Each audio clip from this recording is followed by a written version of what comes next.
बिस्मिल्लाहिर्रहमानिर्रहीम। अस्सलाम वालेकुम। ये कहानी है बरे सगीर के उन दो बुज़ुर्गों की कि जिन्होंने तारीख़ का धारा मोड़ कर रख दिया। जी हाँ, मैं बात कर रहा हूँ बाबा बुल्ले शाह, जिनका असल नाम सैयद अब्दुल्ला शाह बुखारी था, जो कि आज भी लाहौर से चंद कोस दूर कसूर वाले शहर में जिनका आज भी दरबार है, जिनके मुर्शिद का नाम था सैयद अनायत शाह। उनको सैयद अनायत शाह के नाम से पुकारा जाता था। और वो एक दिन अपने बुज़ुर्ग के पास, बाबा बुल्ले शाह अपने बुज़ुर्ग के पास जाते हैं और उन्हें कहते हैं कि मुझे कुछ ऐसी चीज़ बताइए, मुझे ऐसा काम बताइए कि जिससे मुझे खुदा मिल जाए। वो कहते हैं कि क्या तुझे किसी चीज़ से मोहब्बत है? वो कहते हैं कि मैं तो सैयदों का एक बहुत ही लाडला बच्चा हूँ, मुझे किसी चीज़ से मोहब्बत नहीं। उनके बुज़ुर्ग जब बाबा अनायत शाह कहते हैं कि गौर करो, तुम्हें किस चीज़ से मोहब्बत है? वो कहते हैं हाँ, मेरी एक भैंस है जिससे मुझे मोहब्बत है। तो उनके बुज़ुर्ग, उनके मुर्शिद उन्हें पैगाम ये देते हैं, उन्हें कहते हैं कि जाओ फिर उसी से मोहब्बत करो और तुम जो चाह रहे हो वो तुम्हें सबक मिल जाएगा। बाबा बुल्ले शाह वहाँ से चले जाते हैं, जो कि वक्तन फ़क्तन उससे पहले आते रहते थे, लेकिन अब की बार वो महीना, 2 महीना, 3 महीना, 6 महीने तक अपने बुज़ुर्ग, अपने मुर्शिद से मिलने के लिए नहीं आते।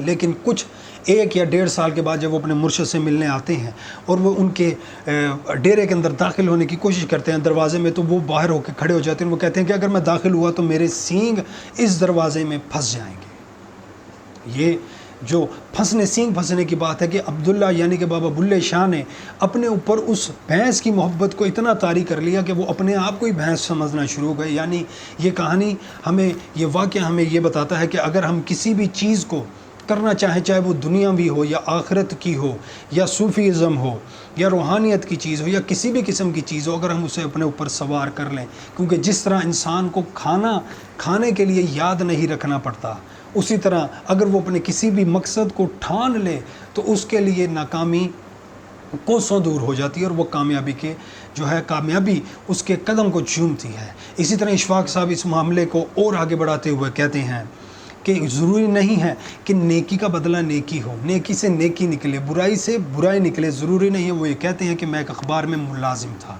मुलाजिम होने की वजह से मेरे जो उस्ताद है, मेरा बॉस है, उसने ये ड्यूटी लगाई कि मैं अपनी मुलाजमत को अच्छे तरीके से अंजाम दूँ। वो ये कहने लगे कि उन दिनों मैं दाता दरबार के करीब फिर रहा था और मैंने देखा कि एक शख्स सड़क क्रॉस करने की कोशिश कर रहा है और उसने नीले रंग की ऐनक पहनी हुई है और वो लोगों को कहता है कि मुझे सड़क पार करवा दो।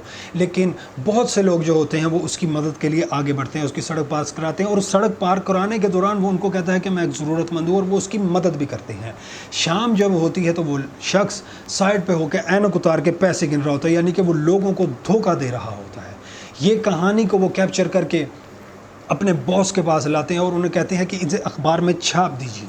वो उसे अखबार में ऐसे ही छाप देते हैं और उसके बाद इशफाक साहब कहते हैं कि मेरी बहुत ज़्यादा मशहूरी हो गई। फिर कुछ वक्त गुज़रता है और वो कहते हैं कि कुछ सालों बाद मैं अपने किसी इलाके से गुज़र रहा था, मैंने वहाँ देखा कि वैसा ही एक शख्स मांग रहा है और लोग उसको सड़क क्रॉस करा रहे हैं, उसको पैसे दे रहे हैं और मैंने उसी का पीछा शुरू किया। तो मुझे पता लगा कि मैंने उसे शाम को जाके जब पकड़ा, दबोचा और मैंने पूछा ये तुम लोगों के साथ धोखाबाजी कर रहे हो? तो उसने कहा कि मैं एक गरीब आदमी हूँ, मेरे पास कमाने का कोई ज़रिया नहीं है। मैंने अखबार के अंदर एक वाक़या को पढ़ा कि जिसमें एक गरीब बंदा जो है वो लोगों को इस तरह उल्लू बना रहा था, तो मैंने सोचा कि मैं भी कमाई का ज़रिया यही बना लूँ और मैं भी उसी तरह, जिस तरह वो मैंने पढ़ा था अखबार के अंदर, नवीसी जो था, मज़मून था, तो मैंने भी चाहा कि मैं भी इस तरह का ज़रिया माश इख्तियार कर लूँ। इशफाक साहब इस वाक़े को हाईलाइट करते हुए बताते हैं कि ज़रूरी नहीं है कि नेकी के अंदर से नेकी निकले, क्योंकि इशफाक साहब ने अपनी तरफ से एक नेकी की और उन्होंने माशरे के एक मनफी पहलू को बताया, लेकिन उसका और मनफी असर पड़ा कि लोग उसकी तरफ एक नेगेटिव मोटिवेशन लेकर उसकी तरफ अट्रैक्शन में आ गया एक शख्स और फिर वो इस तरह मुब्तला होता चला गया। तो ज़रूरी नहीं है कि आपके पास आने वाली या आप कोई नेकी कर रहे हैं उसका बदला नेकी हो। एक दफ़ा उसको जांच लेना, परख लेना भी बहुत ज़रूरी होता है।